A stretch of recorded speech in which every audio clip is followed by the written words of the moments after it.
They never expected him to show up. In fact, the whole point of sending the invitation was to laugh about it later. 10 years after graduation, the alumni committee of Northwood Hills College gathered inside a rooftop lounge in Denver, a place high above the city lights where expensive cocktails softened old insecurities and inflated old egos.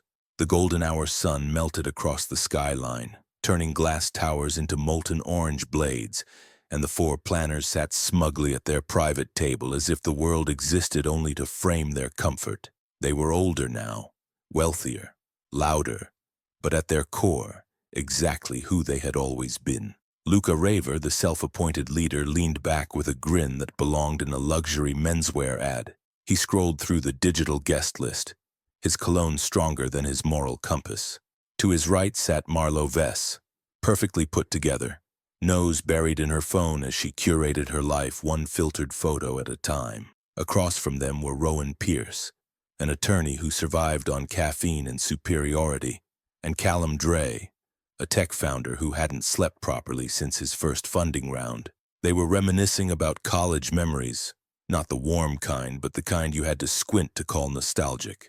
When Luca suddenly chuckled, "Hold on," he said, tapping the tablet. "What about Ryan Keston?" Marlo blinked. "Ryan, who?" "Oh," her laughter burst out too loud for the room. "You mean that guy? The one who barely talked? The one everyone thought might actually be invisible?" "Yeah," Rowan added, swirling his bourbon. "Didn't he eat lunch alone behind the engineering building? What was his deal?" Callum smirked. "He didn't have a deal. He was nobody." Luca grinned wider, and that grin was dangerous. "So let's invite him." Marlo tilted her head. "You're joking." "No," Luca said, voice dripping mischief. "We send the invite.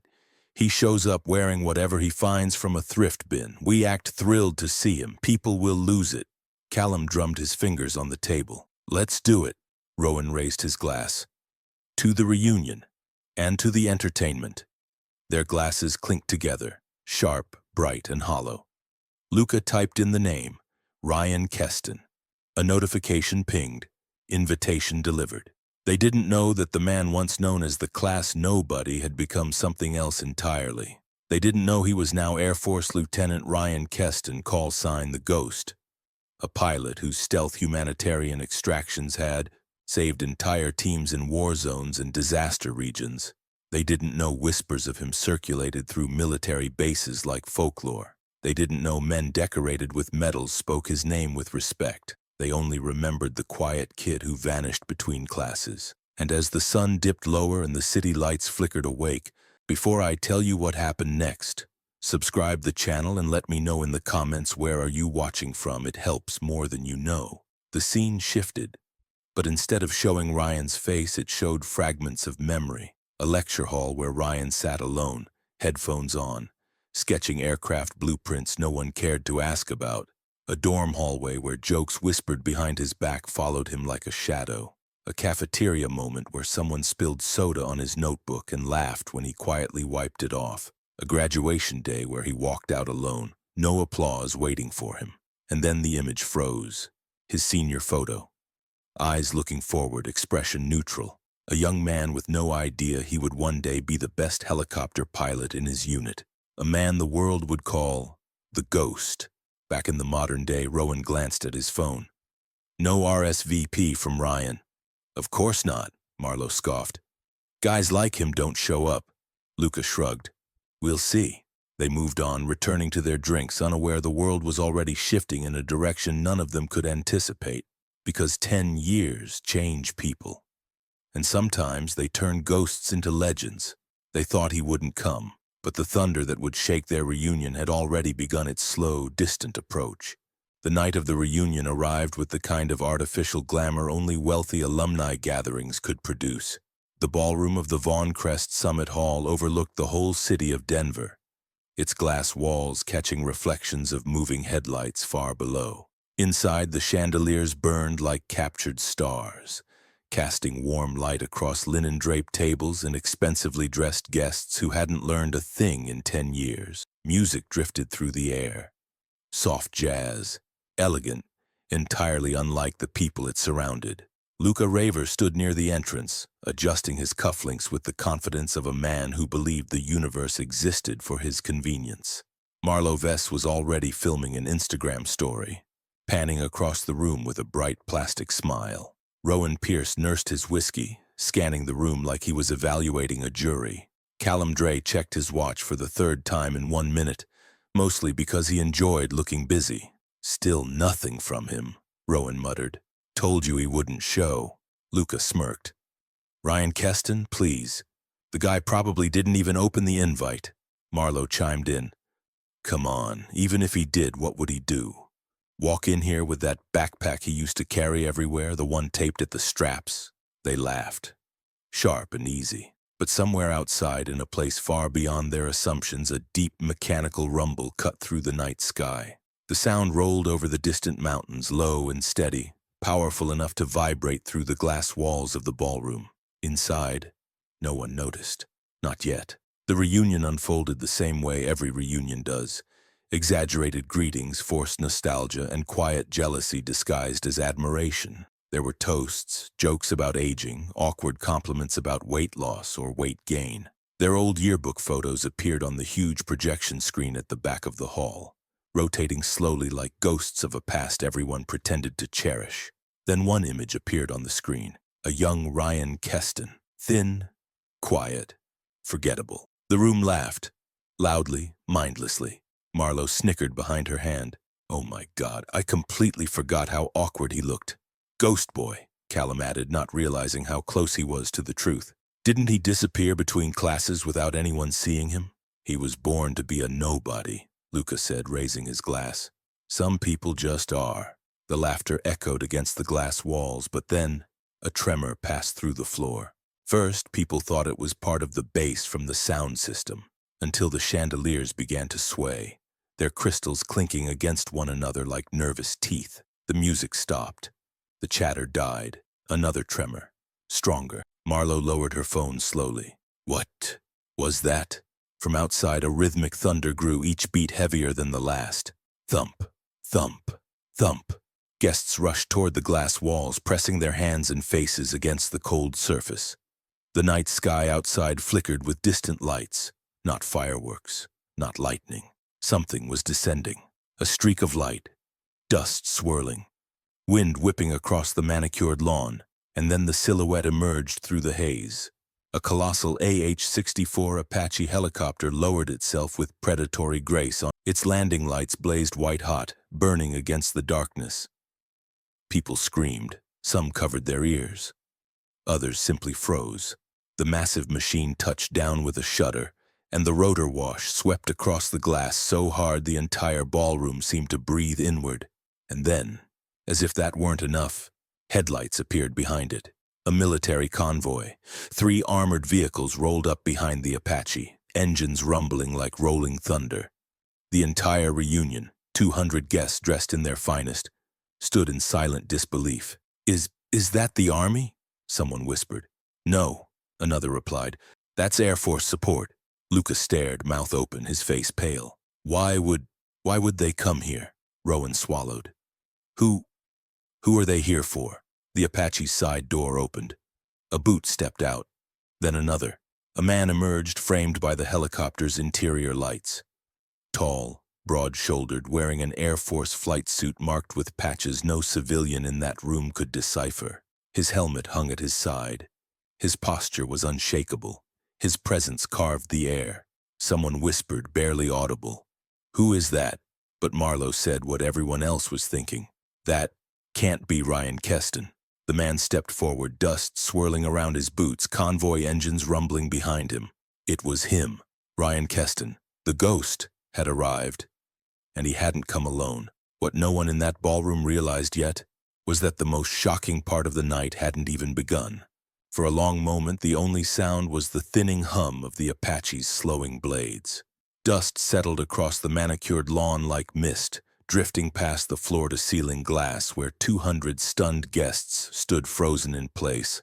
Inside, no one breathed. Outside, Ryan Keston, the ghost, walked toward the entrance with a calmness that didn't belong to this world. The convoy behind him idled in formation, engines rumbling like restless beasts waiting for a command. The helicopter crew stood at attention near the landing gear, each one watching him with the sharp respect that only comes from following a man who'd once pulled them out of situations no one should have survived. He wasn't the thin, forgettable student they remembered. This Ryan carried himself with the quiet control of someone who had flown through chaos, breathed firestorms, and come out the other side unshaken.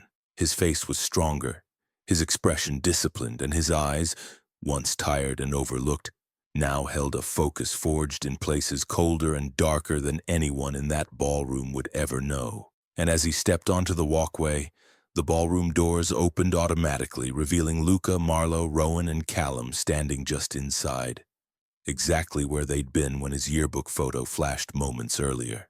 None of them moved. None of them spoke. They simply stared. Ryan paused only long enough for the dust to catch the backlight and halo around him. Unintentionally cinematic, devastatingly silent. Then he stepped inside. The room parted instantly, not because anyone consciously decided to move, but because something about the way Ryan walked demanded space. He didn't glide. He didn't swagger. He simply advanced with the grounded precision of a man accustomed to dangerous terrain. Guests stumbled aside, whispering in disbelief. "Is that him?" "No way. He looks completely different. What does all that even mean? Why would an Apache bring him?" Rowan swallowed hard. He wasn't supposed to show up," Marlo whispered. "I thought he was invisible in college." Callum exhaled slowly. "Looks like he stopped being invisible." Ryan finally reached the 4 people responsible for inviting him as a joke. He stopped only a few feet away, not close enough to intimidate them by proximity, but close enough for truth to burn. Luca tried first, voice catching. Hey man, long time." Ryan looked at him the way a mountain looks at the wind, unmoved. Marlo forced a trembling smile. "You look great," she said, because she couldn't think of anything else. Ryan didn't answer. Rowan stepped forward with a practiced lawyer's grin. We're glad you could make it, Ryan. Really." The weight of the lie hung in the air like smoke. Ryan's voice was calm, too calm. "You sent an invitation." 4 faces collapsed at once. Not a question, not an accusation, just a statement of fact delivered with military clarity. Luca opened his mouth, searching for a sentence that didn't exist, but Ryan had already moved past them. He continued walking into the center of the ballroom, where the massive projection screen cycled through old photos, laughing students, parties, dorm nights, campus events, until it landed on him again. Young Ryan, skinny, exhausted, unseen. The room turned silent again, every eye fixed on the photo and the man standing beneath it. He didn't flinch. He didn't look away. He just stood there. The quiet kid they once dismissed, now a man whose presence bent the air. Someone near the back finally whispered the truth out loud. "That's the ghost." Heads turned sharply. "The who? You don't know him?" "He's the Air Force pilot, the one from the Nepal landslide rescue and the Mediterranean evacuation. He's the guy who pulled that whole medical team out of a storm. They said the helicopter practically moved like it had a mind of its own. I read about him. He flies so quietly they call him the Ghost." Ryan remained motionless as dozens of people began pulling out their phones, searching his name. News articles lit up screens across the ballroom. Photos, medals, commendations, reports of missions where worsening storms, collapsing structures, or hostile terrain should have made survival impossible. Yet Ryan brought people home anyway. A storm suddenly broke inside the reunion, not out of fear, not entirely out of awe, but out of the crushing weight of realization. The man they once mocked had become the man strangers worldwide admired. Marlo's voice cracked. We had no idea." "Of course they didn't." Ryan finally spoke, his tone steady and low, the kind of voice that carried without needing to rise. "You invited me as a joke." A ripple went through the crowd. Luca stepped forward, palms open, desperate to salvage the night. "Ryan, listen. We didn't mean—" Ryan looked at him, and Luca's apology evaporated. Not because Ryan glared, not because he was angry, but because the stillness in his eyes was absolute.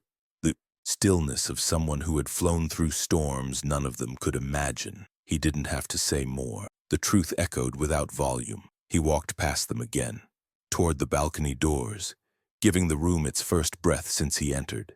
And as he stepped outside, the cold Denver air met him like an old friend. 200 eyes followed. None dared speak, because no one knew, not yet, that Ryan wasn't the only Air Force member inside that building tonight, and the next reveal would hit harder than the Apache itself.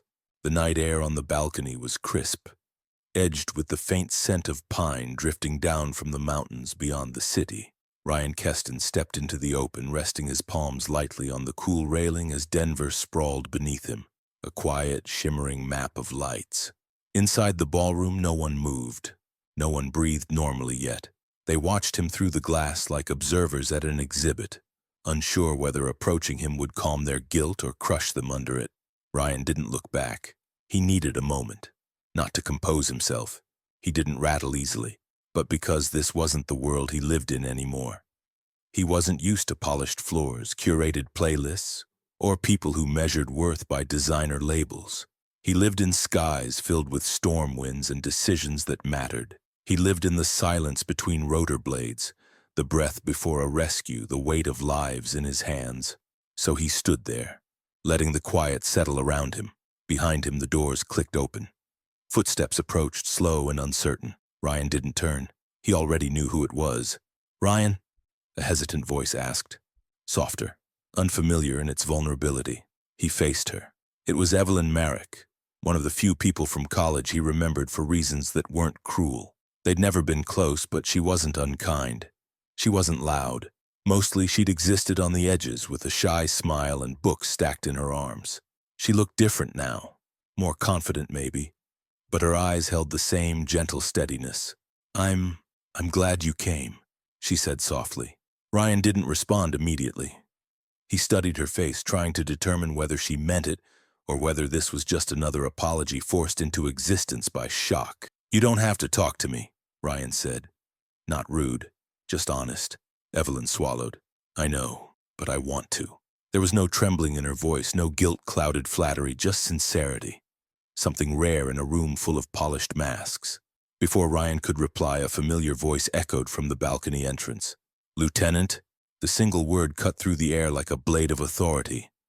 Everyone inside the ballroom who heard it turned instinctively toward the sound, because that tone didn't belong to civilians. Ryan straightened slightly, not out of fear or ceremony, but out of respect. Evelyn moved aside as a man stepped onto the balcony. He was older, mid-50s tall, broad-shouldered, wearing a crisp uniform marked with insignia only a few in that room could identify. Colonel Elias Grant. The sight of him would have meant little to the reunion guests, but to the Air Force, his name carried weight. He was one of the highest-ranking officers in Continental Rescue Command, the kind of leader whose presence wasn't casual. Evelyn's eyes widened. Is he with you?" Ryan didn't answer. Colonel Grant offered a handshake. Firm, genuine. "Keston. Knew you'd be out here." Ryan accepted it. "Sir." Colonel Grant glanced through the glass at the sea of stunned faces inside. He exhaled, not disappointed but measured. "Keston," he said calmly. "I was nearby for a conference. Your crew said you were making a stop." His gaze shifted briefly to the Apache below.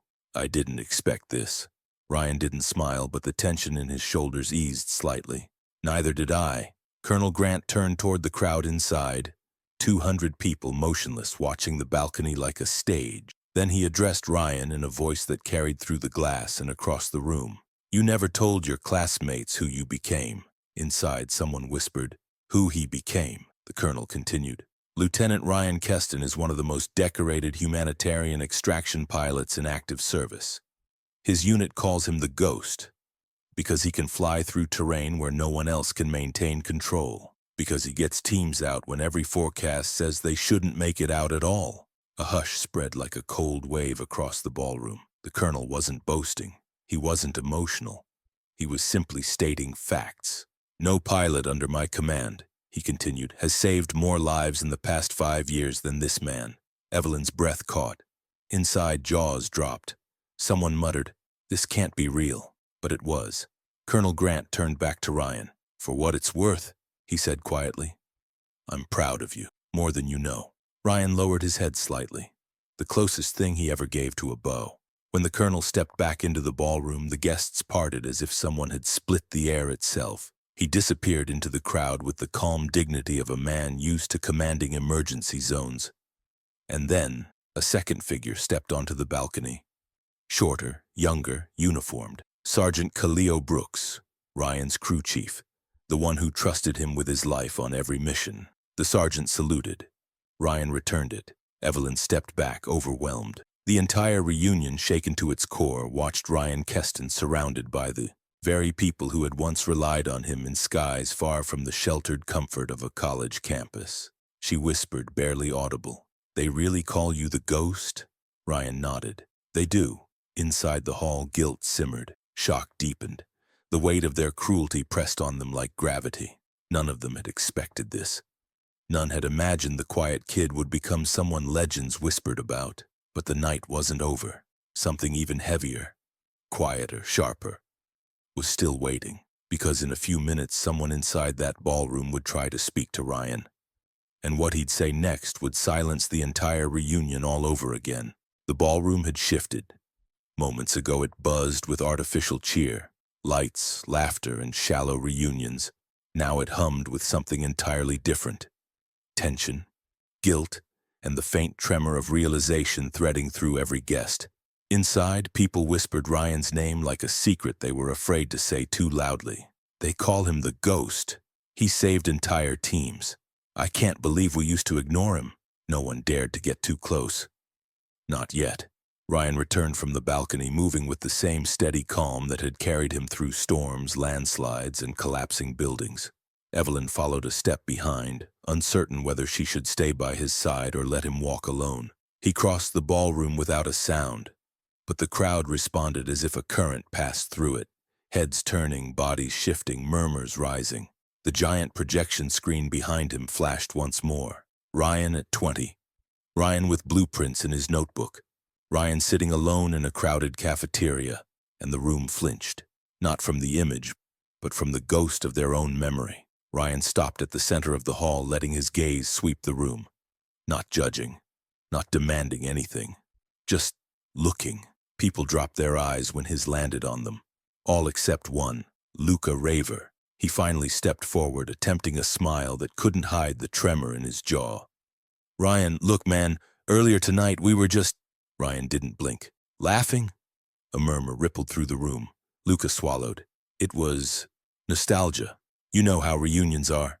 "No," Ryan said calmly. "I know exactly what it was." Luca's composure cracked. He had always been able to talk his way out of anything. Detentions, conflicts, breakups, scandals, but not this. He tried again. "Ryan, we didn't know you'd actually come." "That's true," Ryan replied. "You didn't expect me." The quiet pressure in the room deepened. Marlowe, Rowan, and Callum hovered behind Luca, guilt dripping from each of them in different shades. Embarrassment, regret, fear. Marlowe stepped forward. "We didn't mean to hurt you." Ryan looked at her, not with anger, but with an unflinching steadiness that made her shoulders fold inward. "Hurt me," he repeated. Her voice cracked. "We were stupid." "You were," Ryan agreed, "but I'm not here to punish anyone." Those words hit harder than anger ever could, because shame thrives best when the person you wronged refuses to play villain or victim. Rowan suddenly blurted out, "But why come at all? You could have ignored the invite." This time Ryan's expression shifted. Not a smile, but something faintly resembling understanding. "Because I wanted to see if any of you had changed," he said. Silence. Glacial. Sharp. Inside that stillness, something unexpected happened. A man from the crowd, Derek Walden, a former classmate who had been neither bully nor ally, just a forgettable presence, stepped forward. "Ryan," he said quietly, "we didn't deserve to know who you became." He wasn't offering pity. He was acknowledging truth. Others shifted uncomfortably, glancing at the projector, at the floor, at their own reflections in the glass. Ryan answered simply, "You don't have to know." Another voice chimed in. A woman who had once spilled coffee on him and never apologized. She looked like she wanted to disappear. "We were awful," she whispered. Ryan didn't disagree. He didn't nod either. He simply said, "College was a long time ago." A few guests exhaled shakily. The air felt lighter. until Rowan, desperate and drowning, pushed one step too far. "So, you forgive us then?" The question fell like a stone. Ryan turned fully toward him. His eyes, once overlooked, now held years of experience in their depths.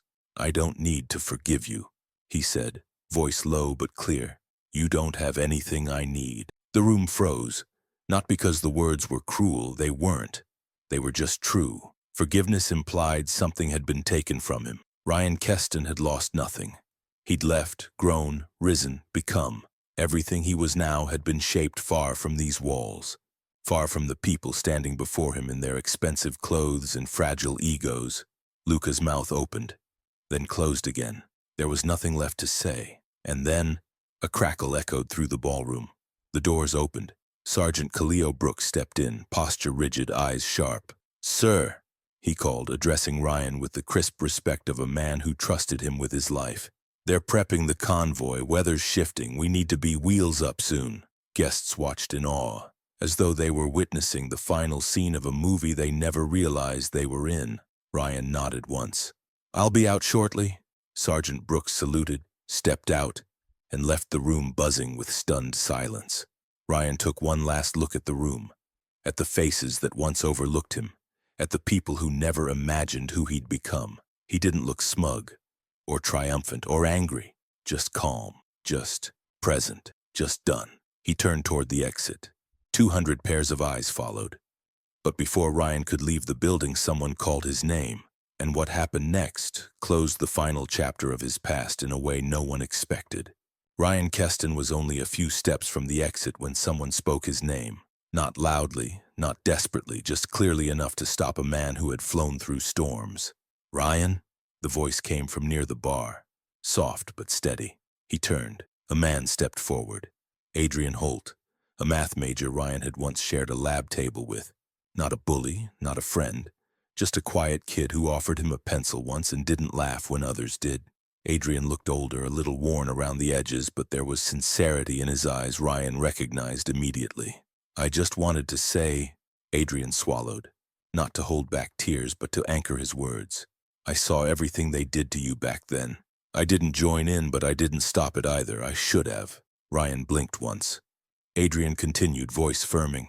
"And I don't want anything from you now. No forgiveness, no attention. I just needed to tell you that I'm sorry. You didn't deserve any of it." The room stilled again. Different this time. Not out of guilt, out of respect. Ryan didn't look away. He didn't look uncomfortable. He simply asked, "Are you living a good life, Adrian?" Adrian seemed surprised by the question. I'm trying. Got 2 kids. Trying to be better than I was." Ryan considered him for a moment, then nodded once. "Then that's enough." Adrian exhaled, like he'd been holding that breath since college, and stepped back into the crowd. That small exchange did more to settle the room than all the apologies, stammering, and guilt combined. Because in that moment they saw who Ryan truly was. Not the myth, not the ghost. Just a man with enough strength to be kind. Ryan finally reached the entrance. Colonel Grant stood waiting, hands behind his back, posture easy. "Convoy's ready," the colonel said. Ryan nodded, but before stepping out, he did something no one expected. He turned around. 200 faces turned toward him, anxious, hopeful, unsure. Ryan's voice carried through the hall, calm and even. "You don't need to worry about what I became," he said. "I didn't come here to prove anything. I just came to see if the past still mattered to me." A pause. "It doesn't." The relief that washed through the room was quiet, almost reverent. He continued, "Life takes people in different directions. I'm doing what I'm meant to do. All I hope is that you're doing the same, that you're living in a way you don't have to regret 10 years from now." Somewhere in the crowd, Marlo Vess wiped a tear. Luca looked at the floor. Rowan straightened his posture as if the words hit deeper than he wanted. Even Callum, who usually hid behind confidence, looked humbled. Ryan didn't stay to watch the reactions. He simply gave the room a final, respectful nod. Not of forgiveness, not of superiority, but of closure. Then he stepped out the doors. The night outside rushed in cool and clean. The Apache's rotors were beginning their slow, steady spin. The convoy engines growled to life. As Ryan approached, Sergeant Khalil Brooks stood ready beside the cockpit. "All set, sir," the sergeant said. Ryan climbed into the helicopter, settling into the seat where he belonged, surrounded by switches, blinking lights, and the quiet hum of a machine that trusted him.